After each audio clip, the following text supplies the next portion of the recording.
નમસ્કાર દર્શક મિત્રો, તન્ના સમાચારમાં આપનું હાર્દિક સ્વાગત છે। ઓખાના સાગર કિનારે 43મી મહાજન સ્મારક સમુદ્ર હોળી સ્પર્ધા પ્રારંભ થતાં Okha marine PSI Shri R જરૂર સાહેબ, રાજ્ય સરકારના કમિશનર યુવક સેવા અને સાંસ્કૃતિક પ્રવૃત્તિઓ ગાંધીનગર દ્વારા આયોજિત અને હરિઓમ આશ્રમ નડિયાદ સુરતના સહયોગ અને જિલ્લા યુવા અને સાંસ્કૃતિક પ્રવૃત્તિઓની કચેરી દેવભૂમિ દ્વારકા દ્વારા સંચાલિત સાગરકાંઠાના વિસ્તારમાં વસતા સાહસિક યુવાનોને બિરદાવવા અને સળવાળી હોળીની પરંપરાને જાળવી રાખવા તથા સાહસિકોની કલા કૌશલ્ય બિરદાવવા માટે 43મી મહાજન સ્મારક સમૃદ્ધ હોળી સ્પર્ધા 2024નું આયોજન ઓખા મુકામે કરવામાં આવ્યું, જેમાં 36 સળવાળી હોળીએ ભાગ લીધો।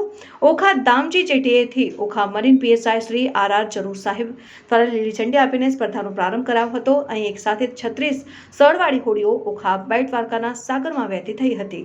ઓખાના સાગરમાં એક સાથે પવન વેગે દોડતી સળવાળી હોળીનો નજારો અલૌકિક રહ્યો હતો। બેટ ટાપુની ફરતે 40 કિલોમીટરનું અંતર કાપી તમામ હોળીઓ ઓખા જેટીએ આવશે। અહીં વિજેતાઓને ઇનામ વિતરણ સાથે રોકડ પુરસ્કાર આપવામાં આવશે। રિપોર્ટર હરેશ ગોકાણી, તન્ના સમાચાર, ઓખા।